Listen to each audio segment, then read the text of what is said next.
But what I mean is you don't you don't recognize the person that you've become.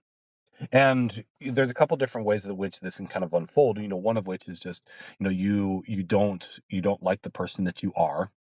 Um, and there's maybe a number of things that have kind of contributed to that, which I'll go into in another video, because there's a different, or in another podcast episode, because there's a way to kind of approach this piece of it. Is if you're looking just kind of as a person, you've decided that you don't like who you've become, and there's reasons that this happens that can be addressed. But what I'm specifically talking about today is that you don't recognize the person you become because you feel like you've lost yourself. You feel like you've lost that a past version of yourself, or you lost your identity and who you are, and you feel like you're just a shell of yourself, a shell of who you used to be. And the reality of it is if this is you and you're listening to this and you're saying that's yeah, that fits with me. I understand that. I can relate to that feeling. You're not alone. A lot of guys feel that way. A lot of guys do, and part of the reason why we get to this point is because we've taken on so many different roles and responsibilities in our life, especially as we've gotten a little bit older, to the point then that we've lost that we've lost the joy of life to an extent. We've lost the interests that we used to have. We've lost our our younger, more adventurous self in many ways, I think. And this is one of the things that I see that happens for a lot of guys. And there again, I mean, I've been working with men for years now. I mean, well over a decade, in working to find ways to improve their life and kind of fix some of this, because this is a big part of the problem that we do run into. All of us, I think, at some point or another, most men can relate to this, because we're often carrying burdens that go unnoticed, sometimes unnoticed by ourselves included, but definitely go unnoticed by those around us, because our attention and our energy is most often directed towards them. We are, as we get into our 30s and 40s and 50s, we're completely different people than what we were when we were in our teens and 20s, or early 20s at least. And you start to kind of get to this point once you get into your mid to late 20s, especially late 20s then, largely because our role has changed, and our identity and sorts of who we are as men have changed at that point. Once upon a time, we didn't have the responsibilities that we now carry.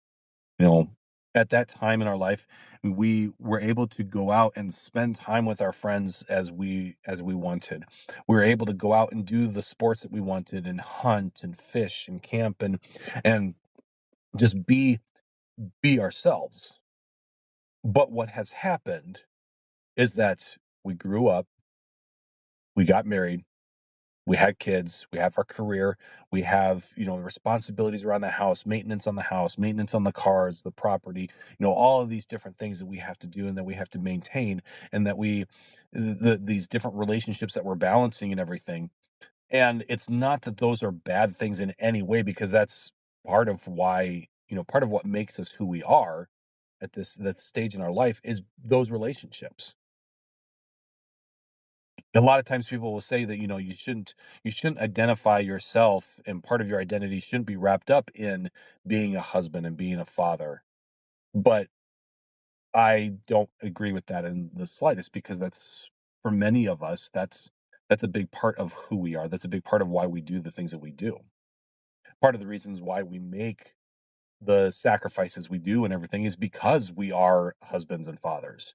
And so it's part of our what we see as our role and our responsibility to protect and provide for our families. But unfortunately, one of the things that can come with this this role of protecting and providing is that we put ourselves on the back burner. And this is where so many of us get really stuck, and we do start to lose ourselves then, because we've put ourselves on the back burner, and in so much of a way of one, maybe out of necessity, because I have to provide for my family. And so I don't have time for myself. I don't have time for my normal things because that time and energy needs to go to other things so that I can do what I need to do for my family. And I would argue that there's a season for that. And there's times in our life when we have to go, we have to go through periods in which that needs to be our sole focus because for one reason or another, we have to put ourselves on the back burner. And that's part of life.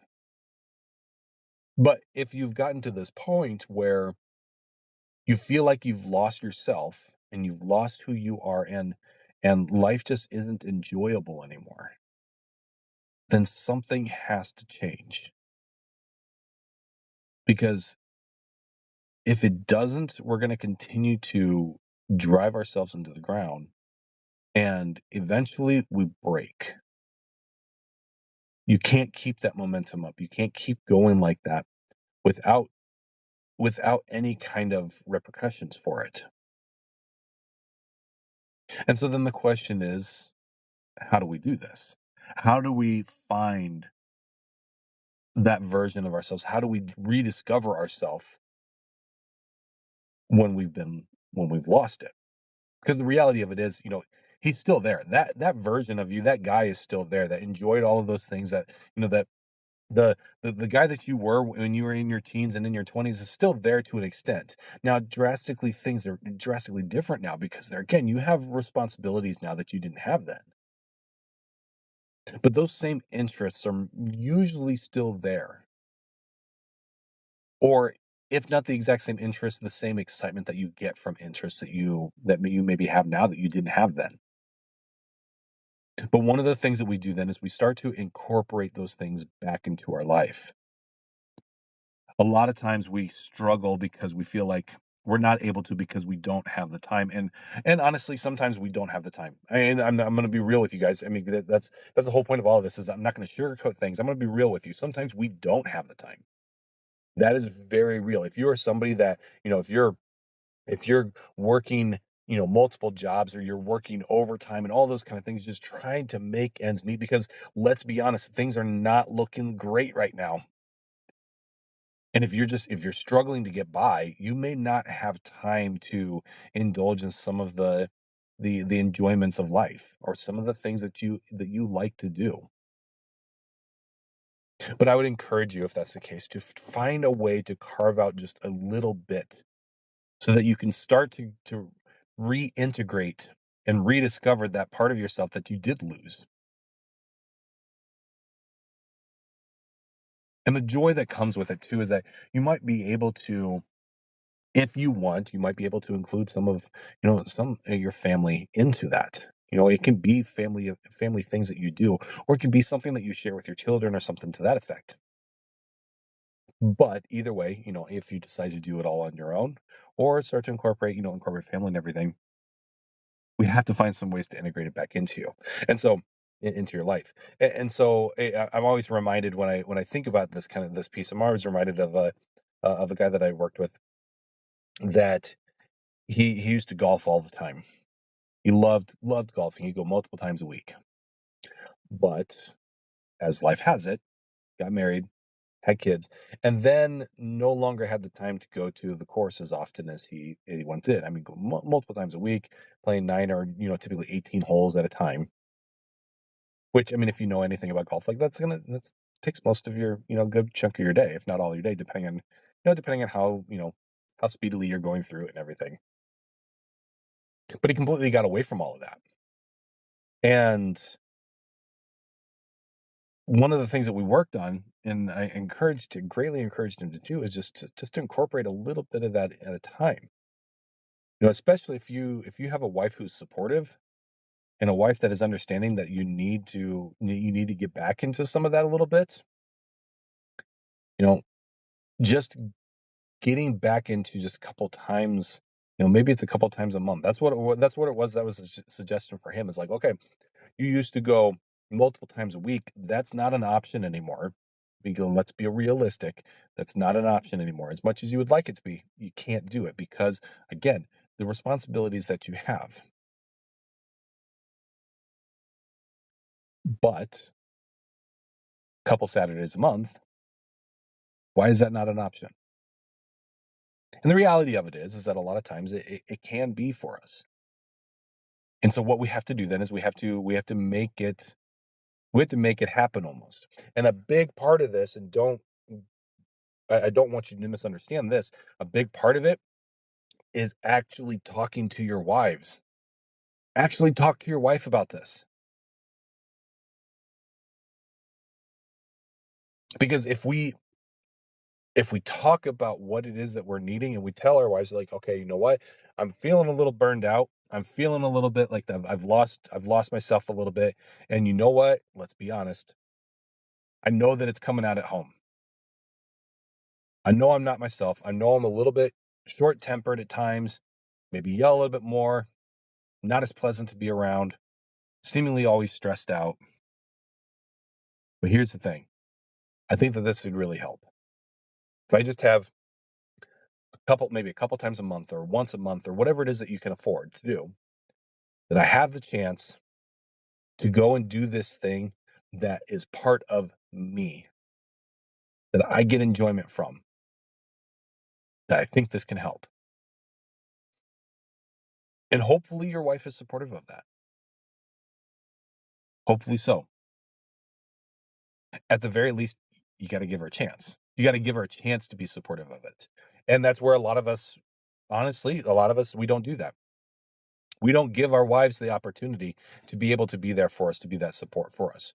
We're always there for her, which is great. There's absolutely nothing wrong with that. That's part of our role as husbands. But additionally to that, we have to allow her to be there for us and be able to support us in what some of the things that we are wanting and needing to do.